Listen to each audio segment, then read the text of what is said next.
우리에게 주시는 하나님의 말씀은 에스겔 42장의 말씀입니다.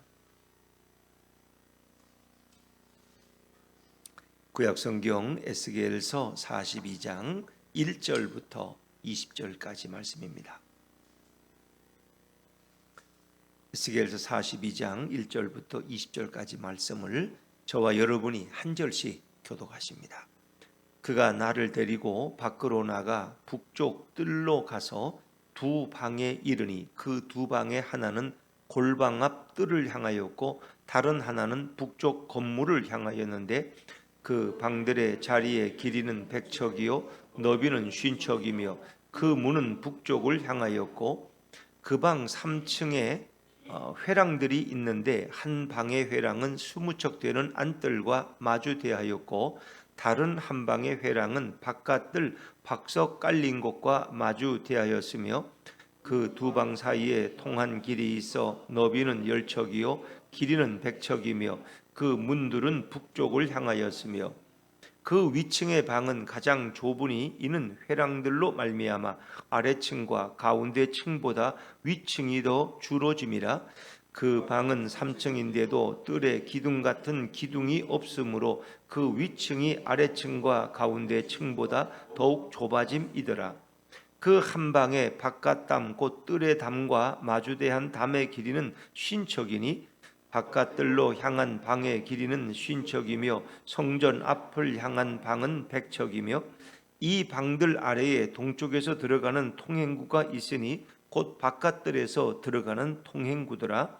남쪽 골방 뜰 맞은 쪽과 남쪽 건물 맞은 쪽에도 방 둘이 있는데 그 두 방 사이에 길이 있고 그 방들의 모양은 북쪽 방 같고 그 길이와 너비도 같으며 그 출입구와 문도 그와 같으며 이 남쪽 방에 출입하는 문이 있는데 담 동쪽 길 어귀에 있더라.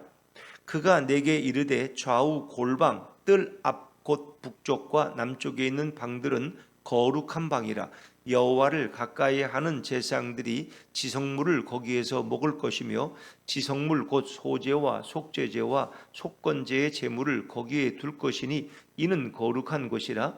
제사장의 의복은 거룩함으로 제사장이 성소에 들어갔다가 나올 때에 바로 바깥뜰로 가지 못하고 수종들은 그 의복을 그 방에 두고 다른 옷을 입고 백성의 뜰로 나갈 것이니라 하더라.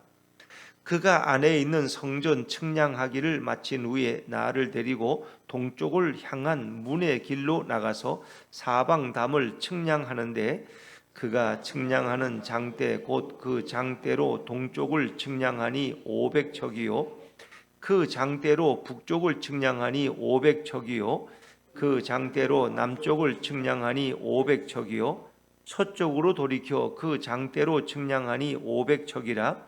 그가 이같이 그 사방을 측량하니 그 사방 담 안마당의 길이가 500척이며 너비가 500척이라.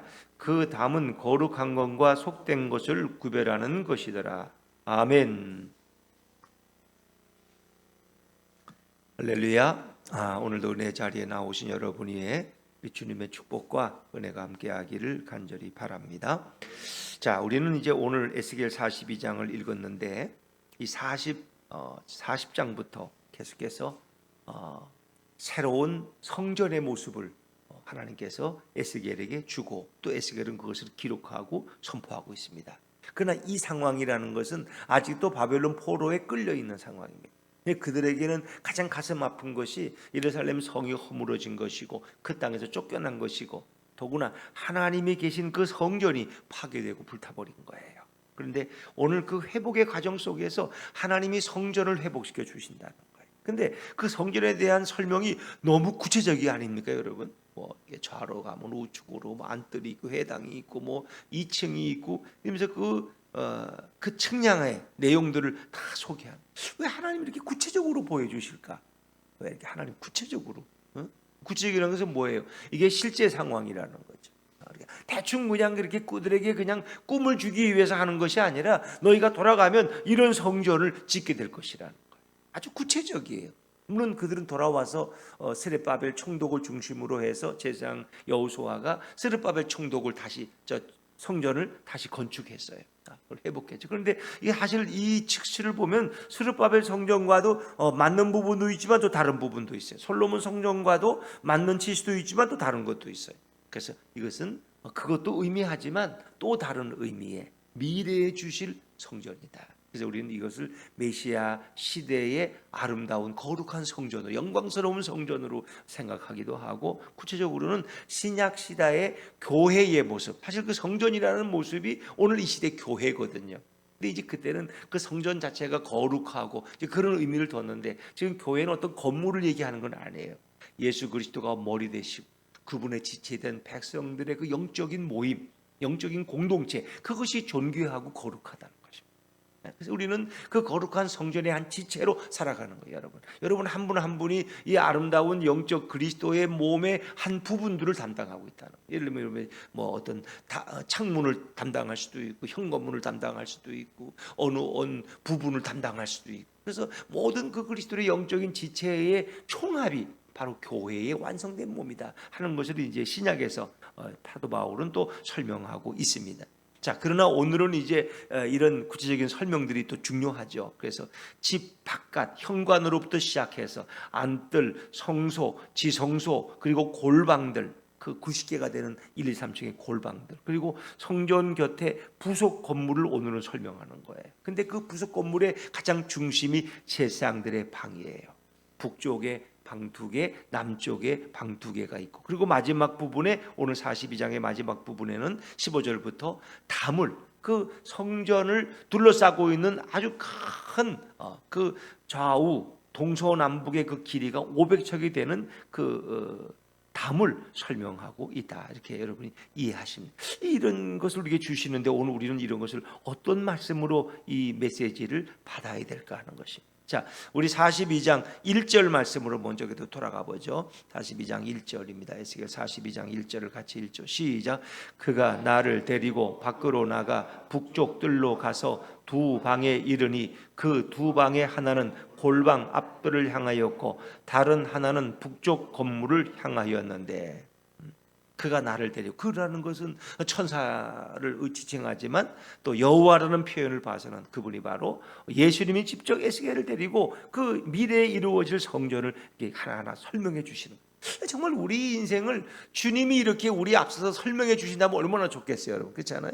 뭐 시원치 않은 가이드가 아니라 가장 확실한 가이드, 안내자가 우리의 인생을 이끌어 간다. 그래서 에스겔을 계속 데리고 그 하나하나 이렇게 쭉. 제가 이제 예전에 젊을 때 어떤 이렇게 좀 규모가 있는 큰 교회를 방문한 적이 있는데, 그 담임 목사님에게 친절해. 그래서 이 목사 이리 와봐. 여기가 바로 이런 곳이야. 그 교회 뭐 잘 보지 못하는, 이제 그 교회 이렇게 쭉 올라가면 몇 층 건물인데 위에 가면 옥탑이 있어. 십자가 탑이 있는데 그 십자가 탑 밑에 기도실이 있다는 거. 기도실이. 이제 그걸 이렇게 직접 보여주셔. 외부로 나가서 보여주면서 여기가 내가 기도하는 곳이야. 새벽에는 예배실 기도하지만 내가 특별한 기도 제목이 있을 때 이 성전 옥탑, 십자가 탑 밑에 아주 목사님만을 쓰는 전용 기도실이 있어. 거기서 내가 자기가 기도하신다는 거예요. 여기 오면 아무도 방해도 안 오고 전화도 없고 찾아오지도 않고, 이거는 여기는 엘리베이터도 없어. 밖으로 나와서 계단을 타고 또 올라와야 되는 바야. 이제 그런 걸 이렇게 설명해 주시는 그런 친절한 모습이 생각이 나요. 근데 그분은 아마 이제 그런 그 기도가 얼마나 중요한가, 목회에 있어서. 그래서 이제 나는 시간 날 때마다 늘 이렇게 이곳에 와서 기도하고, 교회에 또 중요한 문제가 있을 때마다 이곳에 와서 기도한다. 설명해 줄 때 참 저로서는 뭐 이분이 참 엄청난 분이 저한테 뭐 이런 것까지 설명하시나 하는 생각이 들면서도 참 고마움을 느끼는. 만약에 여러분의 인생을 우리 주님께서 친히 손을 이끄시고, 야 김집사 이리 와봐, 김권사 여긴 이런 곳이야, 너는 지금 인생에 이런 고난을 당하고 있는 거야, 걱정하지 마, 너가 나만 의지하면은 너의 인생의 문제는 내가 다 푸른 초장과 실만한 물가로 인도할 거야. 지금은 너에게 아문이 끼고 지금은 너에게 구름이 껴서 힘들고 어려운 것 같지만 내가 요 고비만 넘기면 너를 위해서 정말 놀라운 축복을 준비해놨어. 이렇게 말씀하신다면 여러분 그 감정이 어떻겠습니까? 근데 우리의 인생이 예수님의 손을 붙들고 걸어가는 인생이 된다면 뭐가 두려우냐는 거예요. 그래서 어떤 분이 이제 어떤 선한 그리스도인이 있는데, 그 여자분인데 눈이 앞을 보지 못해요. 앞을 보지 못한 그분. 그 지팡이를 짚고 다니고 사람들이 인도해야 돼. 그 사람들이 이렇게 인도하다가 물어요, 가끔 이렇게. 너무 답답하지 않으시냐고. 앞을 보지 못하니까 이렇게 앞에 뭐가 있는지도 모르고. 그분은 아니라는 거야. 예수님이 빛으로 나를 매일 이렇게 손잡고 인도하시는데 내가 뭐가 답답하냐는 거예요, 그분은. 우리가 볼 때는 멀리 보는 것이 뭐 그런 것 같지만 주님이 내일 내 앞길을 안전한 곳으로 인도해 가시고 내게 말씀해 주시는데 뭐가 답답하냐는 거예요. 우리 답답해요. 왜? 1년 앞을 모르고 10년 앞을 내가 좀 미리 봤으면 좋겠어, 내가. 근데 그걸 못 봐, 우리는 내 인생을. 그러나 주님은 오늘도 나를 위한 아름다운 계획과 설계를 가지고 오늘도 한 걸음 한 걸음 내 인생을 이끌어가고 계신 분이 우리 예수님인 줄로 믿습니다. 그 주님을 신뢰하면 걱정이 없어. 왜? 주님은 늘 합력해 선을 이루는 분이고 우리를 좋은 곳으로 인도하는 것이 분이지 우리를 악한 곳으로 인도하시는 분이 아니에요. 우리가 매일매일 그분의 인도를 받는 거예요. 우리 일생이라는 게 뭐 길어야 이제 성경이면 70이고 80이고 그러나 지금은 이제 90이고 100이야, 여러분의 인생이. 그렇죠? 저도 이제 65의 인생을 지금 살아가고 있어요. 65. 그러니까 65세가 되니까 또 좋은 것도 많더라고. 뭐 핸드폰에 뭔가 알람이 안 돼서 가서 그들이 그걸 직원이 여기 사거리에 있는 직원 어쩌면서 내가 어디서 한번 들은 것 같아. 아니 그 뭐 65세가 되면 그 뭐 핸드폰 뭐 할인하는 게 그럼요. 몇 세가 되시냐고 자기가 찾아보더니 해당이 된다고 그러더니 한 달에 12,000원씩 할인 받는 걸 이렇게 그분이 기쁘게 해주더라고. 얼마나 고마워. 그래서 이게 65세가 되니까 이 혜택이 많네. 더구나 버스도 공짜로 타고 다니는 뭐 탈 일은 별로 없지만 그래서 앞으로 좀 타봐야 되겠어요, 여러분. 그렇지 보면 우리의 인생이 이렇게 주님이 우리를 늘 좋은 곳으로 인도해 가시는 게 얼마나 감사해요. 그래서 우리나라는 참 좋은 나라. 세상에 어느 미국이고 영국이고 독일이고 아무리 가도 65세 되면 지하철 공짜로 타고 버스 공짜로 타고 핸드폰 12,000원 할인해 주는 나라는 세상 천지에 대한민국밖에 없다는 생각이 내가 물어보진 않았지만 그런 생각이 들어요. 우리 주님이 우리의 인생을 이렇게 인도해 가신다는 그것이 어찌 긴 인생이고 지루한 인생일까? 왜 매일매일이 주님의 인도를 받는다면 늘 기대가 되고 설레임이 있고 그 나이가 들면 예를 들면 뭐 나는 이제 80세다. 아이고 내 인생에 무슨 소망이 있어? 아니라는 거야. 예수님이 내 손을 이끌고 인도하신다면 그 인생도 앞으로도 기대와 설레임에 살아가는 거야. 이게 얼마나 감사해. 우리 장로님 한 분들 오시면 내가 나이가 지금 70이 넘었는데 이렇게 직장에 가서 일할 수 있게 너무 행복하다는 걸 본인은 너무. 더구나 제일 행복한 건 주의를 지킬 수 있는 직장이기 때문에 더 행복하다는 거. 주의를. 자기가 이 밤에는 뭐 어때요? 야근도 하지만 이렇게 주일날이면 어김없이 이 자리에 와서 예배드리시죠. 자기 너무 감사하다. 그분은 실제 그래 그분. 자기 뭐 대기업에 이렇게 관리도 지내고 간부도 지냈지만은 자기는 지금 생활이 너무 감사하다. 일할 수 있다는 게 건강하기 때문에 또 이 하나님 앞에 나와 예배드릴 수 있다는 게 감사. 시간 날 때 또 교회 와서 이렇게 청소도 할 수 있다는 게 또 감사하고 뭐 그러면. 이렇게 참 우리 교회도 이렇게 열심히 청소하시고 늘 교회를 돌보시는 분들이 참 우리 권사님들, 우리 장로님, 집사님들 너무 많아요. 이 참 자랑스럽고 감사해요. 자, 그가 나를 데리고 밖으로 나가 북쪽들로 가서 두 방에 이르니, 그렇죠? 두 방. 그러니까 북쪽에 방이 두 개가 있어요. 그 두 방에 하나는 골방 앞뜰을 향하였고 다른 하나는 북쪽 건물을 향하였는데 이거 너무 세세한 거야. 주님의 설명이. 그걸 다 에스겔도 그걸 다 기록을 했어요. 그걸 기록을 했어. 근데 우리가 읽어도 얼른 이해는 안 돼. 다 읽어도 뭐 이게 잘 그 현장에 가보지 않으면 잘 그 설명들이 얼른 머리에 오지는 않지만 이런 것들이 있었구나. 근데 이것은 이제 성전의 밖에 있는 독립된 어떤 부속 건물을 지금 설명하는 거예요. 자, 우리 3절을 한번 가볼까요? 3절이면 3절 시작. 그 방 3층에 회랑들이 있는데 한 방의 회랑은 20척 되는 안뜰과 마주 대하였고 다른 한 방의 회랑은 바깥뜰 박석 깔린 것과 마주 대하였으며 얼른 이해는 안 돼요. 근데 그 방 3층에 회랑들이, 이 회랑은 뭘까? 여러분 아시겠어요? 저도 잘 몰라 찾아보니까 이게 툇마루야. 오히려 옛날 성경에는 툇마루라고 되어 있고 툇마루 알잖아. 집에 가면은 뒷문으로 나가면 그 툇마루 조그만한 거 있는 게 이 툇마루란 말이야. 큰 넓은 마루가 아니라 아주 작은 마루. 그래서 밟고 놓고 내려가서 신발 신을 수 있는 그 작은 툇마루. 이제 그런 것들이 여기 이 회랑이 회랑. 이제 그것을 쭉 설명하고 있어요. 그리고 나가면 또 그 바깥에는 박석 깔린 곳. 박석이라는 건 어떤 구별된 이런 어떤 이 바닥에 뭘 깔 이런 것을 박석이래요. 박석 깔린 거가 마주대요. 그걸 다 설명하지 우리는 다 이해는 못해요. 이해는 못해. 이제 그렇게 해서 1절부터 9절까지는 주로 북쪽에 있는 그 제사장의 방들을 설명하고 그 측량을 이야기하는 거예요. 자, 그런가 하면 또 10절을 한번 보세요. 10절. 10절 한번 같이 읽어보죠. 시작. 남쪽 골방뜰 맞은 쪽과 남쪽 건물 맞은 쪽에도 방 둘이 있는데, 그러니까 1절에도 북쪽 뜰로 가면 거기 방 두 개가 있어. 10절에도 보면은 남쪽으로 가면은 거기에도 또 방 둘이 있어. 도대체 이 방은 뭐를 설명하는 걸까? 근데 이 방들은 결국 이제 우리가 보면은 그건 제사장들을 위한 방이에요. 제사장들. 그러니까 성전에는 제사장들이 늘 가까이 있어야 되고 제단 가까이 있어야 되고 거기서 숙식을 하면서 그걸 돌보고 잠깐 쉬기도 눈도 붙이기도 하고 야근도 하니까 그리고 그들이 옷도 갈아입고 거기서 성물을 먹을 수 있고 식사도 해야 되니까 이제 그것을 위한 방들이 바로 이 북쪽의 방 두 개, 남쪽의 방 두 개예요. 자, 우리가 이제 그 제사장들이 어떻게 그 방을 이용하는지 한번 이제 나가보죠. 우리 13절 말씀으로 13절 건너뛰어서 13절 말씀 같이 읽죠. 시작. 그가 내게 이르되 좌우 골방 뜰 앞쪽 북쪽과 남쪽에 있는 방들은 거룩한 방이라 여호와를 가까이 하는 제사장들이 지성물을 거기에서 먹을 것이며 지성물 곧 소제와 속죄제와 속건제의 제물을 거기 둘 것이니 이는 거룩한 곳이라. 이 방은 주로 제사장들이 이용하는 방이에요. 제사장들이. 근데 이 방은 거룩한 방이라. 이 방의 이름이 거룩한 방이야. 이 방은 비록 성전의 바깥에 있는 부속 건물이지만 이건 거룩한 방이에요. 그것은 여호와를 가까이 하는 제사장들이 이용하는 지성물을 거기서 먹을 것이며 그랬어요. 13절에 중반절에 보니까 그렇죠? 여호와를 가까이. 제사장들은 늘 하나님 앞에서 살아가니까 가까이. 그렇죠? 그래서 엘리가 어릴 때도 그 성전에서 생활했다 그러잖아요. 그 잠자려고 그러면 사무엘이요. 사무엘아 부르는 거. 그럼 또 뛰어가서 제단에 나가보면 또 아무것도 없어. 또 자려고 그러면 또 사무엘아. 하나님이 그를 부르시는 거예요. 근데 그는 아마 이렇게 제사장들을 위한 방에서 어린 꼬마 제사장부터 그는 거기서 생활했던 것 같아요. 사무엘은 이 한나의 아들 사무엘. 하나님의 음성을 듣고 위대한 사사가 되어서 선지자가 되고 이스라엘을 이끌어 가시는 그런 모습을 보잖아요. 사무엘에게. 근데 그렇게 그 하나님의 제단 가까이 있는 제사장들이 거기서 지성물을 거기서 왜 그들도 식사를 해야 되니까 이 지성물이라는 것은 이제 하나님께 바쳤다가 제사장의 목으로 구별된 거.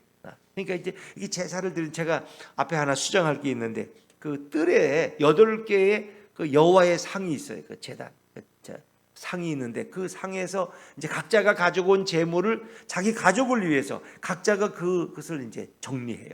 이제 다 우리가 지금 말하면 뭐 도축장에 가보면 이렇게 다 구분하잖아요. 다리를 자르고 뭐 간을 하고 콩팥을 하고 심장을 이렇게 다 하듯이 그걸 자기 가족이 와서 직접 그걸 가장에 한다는 거예요. 근데 8개의 상을 놓아 있어. 그리고 제사를 집례하는 건 제사장이에요. 제가 근데 이제 제사장이 그걸 한다고 이제 설명한 적이 있는데 그건 자기 가장이 와서 자기 가족들을 위해서 뭐 소를 잡거나 양을 잡거나 뭐 비둘기를 잡았든 하여튼 그것을 하나님 앞에 드리는 거예요.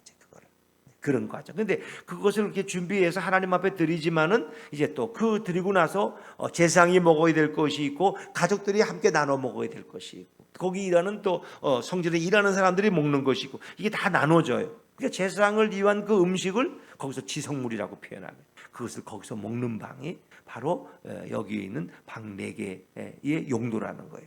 또 거기에는 또 지성물들을 보관하는 것. 소제와 속죄제와 속건제의 제물을 거기에 둘 것이니 그 보관하는 거기입니다.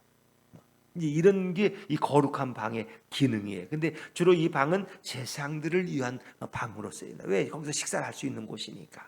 이제 그렇게 여러분이 생각하시면 돼요. 그래서 하나님의 성전에서 일을 하는 하나님의 사람들의 필요를 위한 방으로 이렇게 또 하나님은 구별해 둔 그 자상하신 주님의 마음을 우리가 생각해 볼 수 있죠. 또 14절에도 또 그런 용도로 사용되는 또 방의 용도를 설명하는데 14절 말씀을 같이 14절입니다. 시작. 제사장의 의복은 거룩함으로 제사장이 성소에 들어갔다가 나올 때에 바로 바깥들로 가지 못하고 수종들은 그 의복을 그 방에 두고 다른 옷을 입고 백성의 뜰로 나갈 것이니라 하더라. 아멘.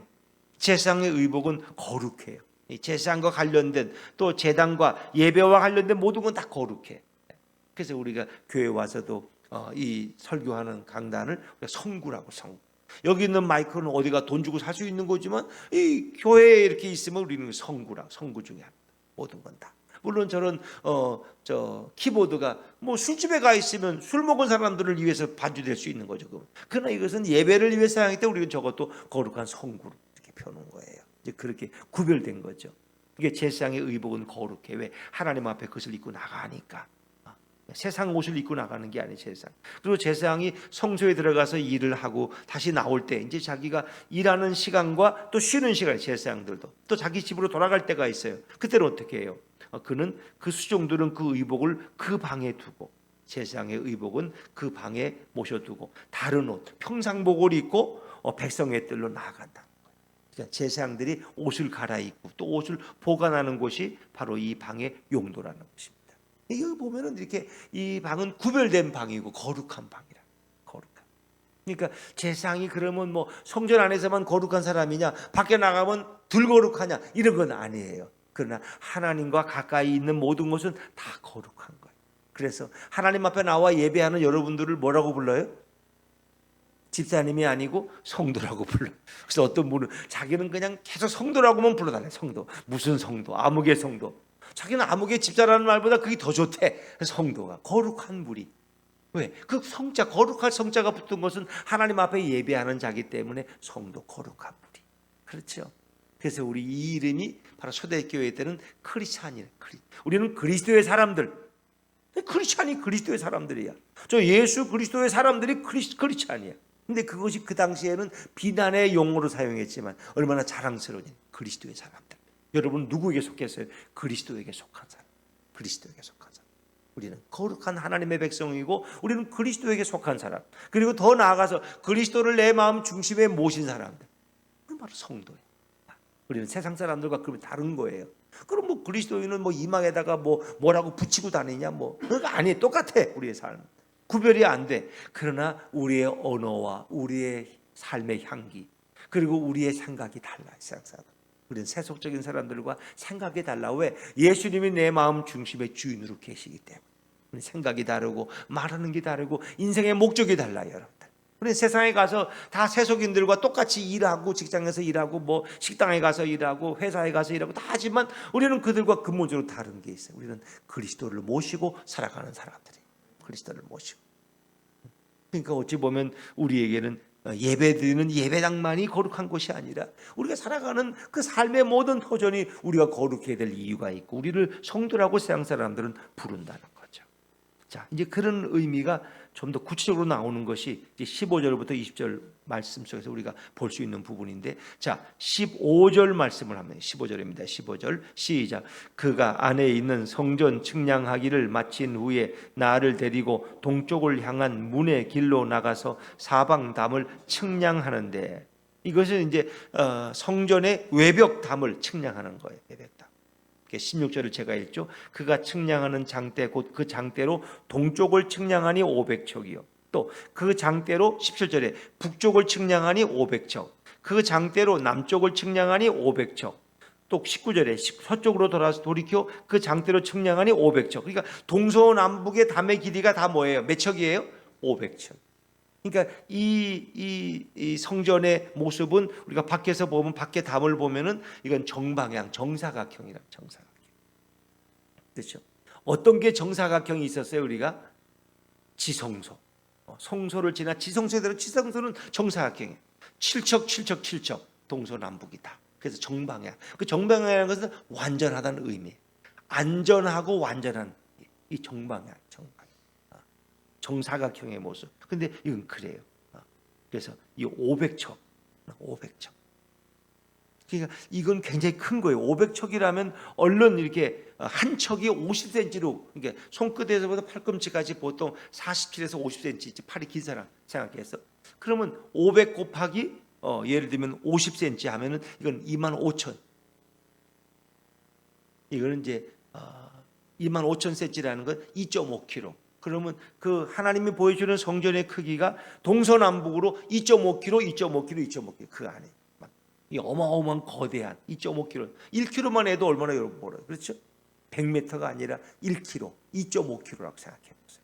고속도로에서 이제 우회전 하는데 2.5km 그러면 아직도 한참 더 가야 돼. 미리 들어갔다가 차가 밀려. 그래서 한참 가다가 이제 한 700m쯤 남으면 이제 글로 들었었잖아요. 마지막 우측길로. 그런 것처럼 2.5km를 한번 생각해 보세요. 그러니까 굉장히 큰 성전을 하나님이 보여주고 계시는 거예요. 자, 근데 우리 20절 말씀으로 넘어와 볼게요. 20절입니다. 시작. 그가 이같이 그 사방을 측량하니 그 사방 담 안마당의 길이가 500척이며 너비가 500척이라. 그 담은 거룩한 것과 속된 것을 구별하는 것이더라. 아멘. 그 성전을 중심으로 한 외곽 그 담을 얘기하는 건데, 그 담은 거룩한 것과 속된 것을 구별한다. 우리는 그러니까 성전 안과 성전 밖은 그 모두 다른 거예요. 그러면 성전 안이 왜 거룩하냐? 그건 땅값이 비싸서 그런 건가? 재상들이 왔다 갔다 해서 그런 건가? 그게 아니에요. 그 성전의 담 안이 거룩하다고 말하는 것은 그 성전에 누가 임재해 계시기 때문에 하나님이 임재해 계십니다. 하나님께서 솔로몬 성전을 복원할 때도 내가 이곳에 내 이름을 두겠다. 하나님의 임재가 있는 곳이기 때문에 거룩한 것이에요. 하나님의 임재 앞에서 사람들은 조용히 해야 되고 자세를 고쳐야 되고 그런 거예요. 그래서 이 밖과 안을 구별하는 게 담이에요. 담. 거룩한 것과 속된 것을 구별하는 기준이 이 담이다 하는 거.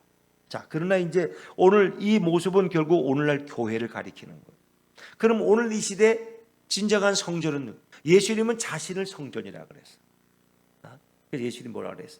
유대인들에게 너희가 이 성전을 헐라 내가 사흘 만에 다시 세울 것이다. 유대인들이 깜짝 놀라가지고 요한복음 2장 후반절에 보면 아니 우리는 40년 동안 이 성전을 졌는데 당신은 단 사흘에 짓겠다고요. 이게 말이 되는 얘기입니까? 이 성경이 설명이 있어. 이 성전은 자신의 육체된 몸을 가리키는 것이다.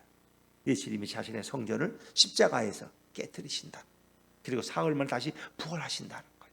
성전을 다시 세우는 거예요. 이제 성전의 그런 의미로 성전의 의미가 바뀌어지는 거예요. 구약에서는 눈에 보이는 성전, 성소, 지성소 뭐 이런 게 있는 거 있지만 신약의 의미에서는 하나의 교회의 의미예요.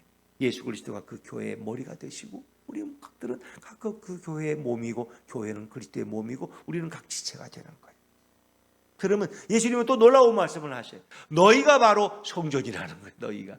우리가 성전이라는 거예요. 우리가. 그래서 우리는 예배당 건물에 집착하지 않아요. 예배당 건물. 우리가 살다가 뭐 이제 이건 우리 건물이지만 예를 들면 우리가 월세를 들었다. 그럼 주인이 내달라 그러면 내놓고 다른 또 상가 건물에 옮겨가서 예배 드릴 수 있는 거죠. 교회가 없어지는 게 아니에요. 근데 왜? 진정한 성전은 이 건물이 아니라 우리 그리스도인들 한 사람 한 사람이 성전의 지체이기 때문에 우리가 성전을 이루어요. 성경은 그걸 말씀하고 있는데, 자, 우리 한번 찾아보고 넘어갈게요. 고린도전서 3장 16절, 17절 한번 찾아보시겠어요? 자, 신약으로 넘어가셔야 됩니다. 신약 성경 265쪽입니다. 신약 성경 265쪽, 고린도전서 3장 16절, 17절. 사도 바울을 통해서 오늘 하나님이 뭐라고 말씀하시나 우리 예수님께서. 자, 고린도전서 3장 16절을 찾으셨으면 아멘 하시고, 네, 3장 16절을 먼저 읽습니다. 시작. 너희는 너희가 하나님의 성전인 것과 하나님의 성령이 너희 안에 계시는 것을 알지 못하느냐. 아멘.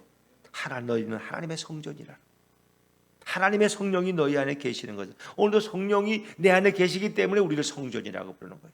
그 성령이 계시다는 것은 동시에 하나님이 내 안에 계시고 예수님이 내 안에 임재하고 좌정하고 계신다는 거예요. 여러분은 오늘도 그냥 출근하는 게 아니야. 여러분 혼자가 아니야. 주님이 함께 계셔. 뭐 또는 어렵고 힘든 직장이 있을 수 있어. 뭐 직장을 그냥 아주 거센 사람들이 있고 아주 의도적으로 괴롭히고 그냥 나만 왕따시키고 예를 들면 그럴 수 있어. 그런 나는 혼자 가는 게 아니야. 혼자 가. 그렇죠? 내게 누가 있어요? 예수님이 나와 함께 계신다. 예수님. 그걸 생각하시면 돼. 예를 들면 여러분 뭐 어떤 새로운 회사를 가게 됐다, 뭐 직장을 가게 됐다. 근데 내 삼촌이 검찰총장이야. 예를 들면 뭐 세속의 권력을 제가 얘기하는 게 아니에요. 그런데 만약 검찰이라면 여러분이 어디 가면 쫄릴 게 있어? 뭐 삼촌이 뭐 높으시다면서 예 검찰청에 계십니다. 직분이 어떻게 부장검사입니까? 아니 검찰청장님이십니다. 아니 그러면 서울지청 아니 본청에 예를 들면 서울지검장이 아니라 검찰청장 또 경찰청장입니다. 그럴 때 그게 다른 거예요. 그게. 또 누가 함부로 건드리겠어요? 어이구 삼촌이 검찰청장이래, 경찰청장이래. 그리고 함부로. 그럼 그게 그 정도가 아니야 우리는. 누가? 예수님이, 만군의 하나님이 나와 함께 하시는데. 그래서 그 하나님이 우리 지난 수요일에도 봤지만 사도 바울이 너무 힘들 때, 그렇죠, 산헤드린 공회 앞에 서서 말씀을 전하고 또 거기서 난리가 벌어나고 또 천부장이 그를 안전하게 옮길 때, 그날 밤에 예수님이 바울을 찾아오셨어. 그리고 그 바울 곁에 서셔서 바울아 담대하라. 네가 여기서 증언한 것처럼 로마에서도 네가 증언해야 될 것이다. 할렐루야. 그러니까 예수님께서 늘 바울이 가장 힘들 때 찾아오셨고 또 앞으로 어떤 어려움을 당하기 전에 늘 찾아오셔서 말씀하셨어요. 그러니까 바울은 늘 하나님과 교제하는 사람. 오늘도 주님은 여러분과 동행하고 계시고 여러분에게 말씀하기를 원하셔요. 근데 우리가 너무 바빠. 요즘 우리가 아세안 게임 보느라고 너무 그냥 그 TV 소리만 들어가지고 주님의 음성을 못 들어. 그냥 우즈베키스탄하고 또 한국 축구하는 것도 수요일날 끝나고 가니까 이제 마지막 좀 거기서 볼 수 있더라고요. 그거 보느라고 우리가 주님의 음성을 잘 못 들어. 그렇죠? 그러나 주님은 여러분과 교제하기를 원하셔요. 내가 힘들구나. 그래 내가 너와 함께하라. 두려워하지 말라. 너는 담대하라. 내가 너와 함께 있어.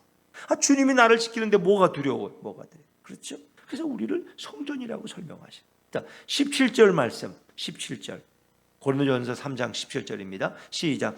누구든지 하나님의 성전을 더럽히면 하나님이 그 사람을 멸하시리라. 하나님의 성전은 거룩하니 너희도 그러하니라. 아멘. 근데 중요한 게 있어. 너는 하나님의 성령이 거하는, 예수님이 거하는 성전인데 이 성전을 더럽히지 말라는 거예요. 그 마음과 생각, 그 몸을 더럽히지 말라는 거예요. 그러면 하나님이 그 사람을 멸하시리라는 거예요. 하나님의 성전은 거룩하니 너희도 그러하니라. 그래서 우리는 거룩한 거예요. 그렇다고 몸이 우리는 거룩해서 야 내한테 손대지 마. 나는 거룩한 사람이야. 이렇게 그런 의미가 아니라 주님을 모신 사람으로서 우리는 이런 기쁨과 자부심과 확신을 가지고 살아가는 거예요. 그래서 우리는 어디 가든지 그리스도의 사람으로 살아가는. 결국 이것은 바꿔 말하면 우리가 이제 어떻습니까? 교회 와서만 예배 드릴 때만 거룩한 것이 아니라 세상의 삶에도 거룩한. 그 예배라는 것은 꼭 주일날 1시간에만 국한되는 예배가 아니라 우리의 삶이 일주일 7일 동안 24시간이 우리의 예배가 돼야 할 줄로 믿습니다. 우리 그런 삶도 예배자로 살아가는 예배자.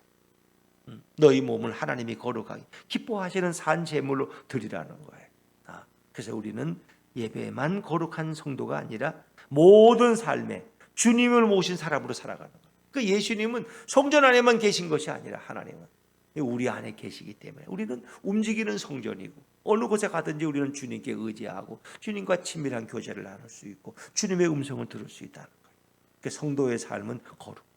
참 어제 부끄러운 이렇게 인터넷 기사가 또 하나 나왔어. 하여튼 그런 게 잊어버릴 만한 거 하시 나더라고. 제목이 콩가루 교회야. 콩가루 교회. 그리고 안 되면 콩가루 집안이라 그러잖아. 근데 왜 하필이면 그 교회는 어떤 교회인지는 모르지만 교단도 없고 이단인지 신천지도 모르고 그런데 하여튼 교회라고 기자들은 써 그냥. 근데 그 목회자가 또 이렇게 무슨 성매매하는 걸 되게 녹음을 해놓은 또 핸드폰 파일이 있대. 근데 그걸 또 어느 집사한테 빌려줬는데 그 집사가 그걸 다 듣고는 또 녹취를 해가지고 그 장로한테 또 갖다 바쳤대. 그래가지고 이제 통신 부른 거에 이제 해가지고 이렇게 법정에서 이제 그러니 그게 콩가루 집안이지. 그 목사도 그렇고 잘못했고 세상에 그런 걸 거기다 남겨두기도 또 그렇게 해서도 안 되는 거고 또 목사님의 핸드폰을 갖다 다 훔쳐봐가지고 그걸 또 해서 또 목사를 싫어하는 장로한테 또 갖다 준 그 사람도 그렇고 이 콩가루 집안. 왜 우리가 거룩하지 못한 목사도 예수님을 모시고 살아가지 못한 예배 때만 거룩한 목사처럼 끝나고 나면 딴 생각하고 딴짓 하러 다니고 그 집사도 또 목사님이 좀 인간적으로 부족하면 좀 기도해드리고 돌봐드려야 돼. 그걸 빼가지고 또 누구한테 가다 또 일러 바치고 교회 분열을 일으키고 그걸 또 이용하고 그래서 목사를 협박해가지고 돈을 뜯으려고 돈이 많은 분인가 봐. 그 목사님은 아마 집이 매체되고 그래서 그런지 저한테 누가 협박하겠어요. 가족이 별로 없는데 안 그러겠어요? 이게 콩가루. 우리가 왜 그러냐? 예수님을 모신 성전된 목회자하고 성도로서 그 삶을 살지 못하니까 교회는 나오지만 늘 누구를 미워하고 저놈을 어떻게 그럴까? 교회가 또 목사파 장로파 나눠져가지고 서로 공격하고 약점을 찾고 이게 얼마나 비극적인 모습이야. 여기 어디 예수님이 계시냔 말이에요. 제가 수요일에 그랬잖아요. 우리가 정말 온전히 예수님을 모시고 살아가면 우리 가정이 변하고 세상이 변한다. 근데 왜 안 변하냐? 교회가 너무 가짜가 많다는 거예요. 교인들이 가짜 교인이 너무 많다는 거예요. 가짜 목사가 너무 많다는 거예요. 설교하고 의성은 거룩하게 입고 설교하지만 돌아서면 딴짓하고 다니는 그런 가짜가 얼마나 많냐. 우리가 진짜 예수의 제자가 되면 세상은 변한다. 왜? 너희는 세상의 빛이라 그래. 너는 세상의 소금이라 그래. 그러니까 이 소금이 맛을 내지 못하니까 사람들에게 밝혀서 그렇게 콩가루 집안 교회가 되고, 이 얼마나 부끄러우냐. 오늘 나 한 사람이, 내가 다른 사람 탓할 거 없어. 내가 그리스도의 사람으로 살아간다. 예수님이 내 안에 임재하신다면 뭐가 두려워? 그렇습니다. 오늘 우리는 우리의 삶이, 예배자의 삶이 세상에서도 계속히 되어야 할 줄로 믿습니다. 너희는 바로 성전이라는, 예배 때만이 아니라 우리의 삶 전체가 예배자가 돼야 돼. 어느 곳에서. 그럴 때 주님은 우리를 사용하시고 우리를 통해서 역사하시고 이 어두운 세상에 밝은 복음의 빛이 비치게 될 줄로 믿습니다. 우리 그리스도인들은 어디에 가든지 복음을 전하는 자리가 되어야 되고 주님의 영광을 위해 살아가는 우리가 되어야 할 줄로 믿습니다. 이 놀라운 은혜가 오늘도 우리 모두에게 임하기를 주의 이름으로 축원합니다. 기도하겠습니다. 주님 감사합니다. 오늘 에스겔을 통해서 장차 이루어질 예루살렘 성전의 그 파괴된 것